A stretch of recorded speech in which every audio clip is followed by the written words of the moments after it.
Hi everybody and welcome back to my channel. Today we'll be working on Skillet. So these are going to be my tools for today since he is still kind of afraid of the target.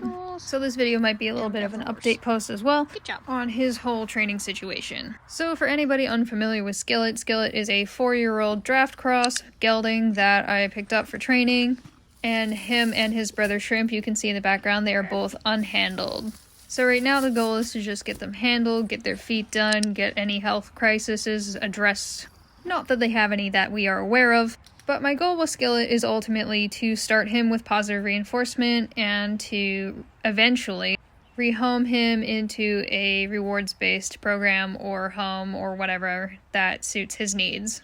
And while I've been doing positive reinforcement for a very long time, about 5 or 6 years now, Skillet is the first horse in a very long time that isn't a crossover horse or isn't Tauren. That also just happens to be completely unhandled, because most of the horses I work with in my day-to-day life are more or less civilized. And as amazing as Tauren is, it is kind of a privilege that I don't have to do all of this stuff with him. And I can just point and use one of my cues and be like, hey, go lay down over there. Or, hey, can you rear up? Or, hey, can you do this? Can you stand on the mounting block? Etc. I don't have to do any of this beginning stuff with him ever. Which is actually a testament to how well positive reinforcement and rewards-based methods work, and those behaviors stay with the horse over a long period of time. All of that being said, it took me a minute to realize that my own impatience definitely needed a bit of work, because my own eagerness for progress might create my own self-sabotage. And in spending so much time trying to get Skillet to acclimatize to humans, that has been something I've had to sit with for a hot minute, and just kind of pull back and realize I need to take it a bit slower. Especially if I want to preserve and create the kind of relationship that I want this horse to have with people for the rest of his life. Especially if my goal is to try and start him at Liberty and just see how that goes. So all of that being said, the reason you see me using a clicker with Skillet is actually because he's not a huge fan of people talking because it spooks him. That, and in developing a language with horses, I find starting with something very basic and very clear the easiest.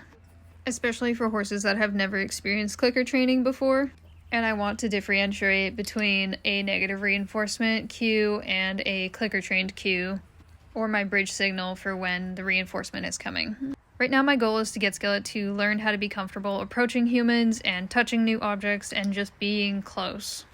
Especially while I'm standing up, because they were both very hesitant to approach me while I was standing in the first few months. And right now it's all about gaining confidence in me that I'm not going to do anything scary or mean or aggressive. And I think once they kind of realize that, things are going to go a lot faster. So for right now I'm trying to click and reward as often as possible while he's performing the behavior that I want, so that I can increase the duration of that behavior and have it be very consistent. Whilst also kind of seeing where his threshold for this behavior is, and how comfortable he is in approaching me, before it becomes too overstimulating and he needs to take a break for himself. And the key for that is to never ever punish him for leaving, because that is what is going to create his willingness to come be with me. As much as I feel my old negative reinforcement training kicking in and being like, make him run away, that is so not going to be effective. Because I totally could do that, but very quickly he would learn that I'm kind of mean and I'm not very nice to him. So why would he want to be around me? So I'm only going to exacerbate the problem that I'm currently facing. And honestly, it's just unnecessary and I'm very lazy. I don't want to put in the effort to make him run around. Don't work harder, work smarter. And I'm honestly pretty happy with where he's at now. He's constantly paying attention to me, he's constantly engaging with me, and even when he's scared of something that I do, he comes back very quickly to reassess the situation and check things out, and that is what I really want to start rewarding. Because curiosity is the opposite of fear, and I want him to be curious about me and what I am doing. And while all of this work might look really, really boring from the outside, I'm actually quite excited that he's started to become so comfortable with me. Because even just a few weeks ago, me bending down to pick up hay would generally spook him and he'd run off and go grab hay from like one of the other piles in the round pen.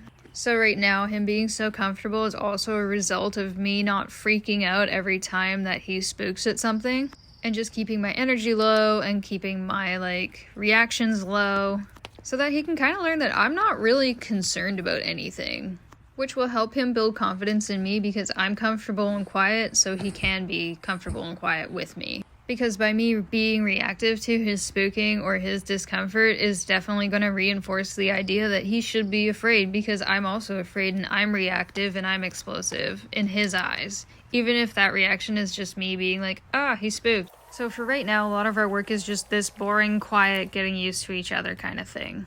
And if you've made it this far listening to me talk, well, congratulations, you've made it to the end of the video. So thank you guys so much for watching, and if you want to support me, hit some buttons and stuff. So thanks for watching!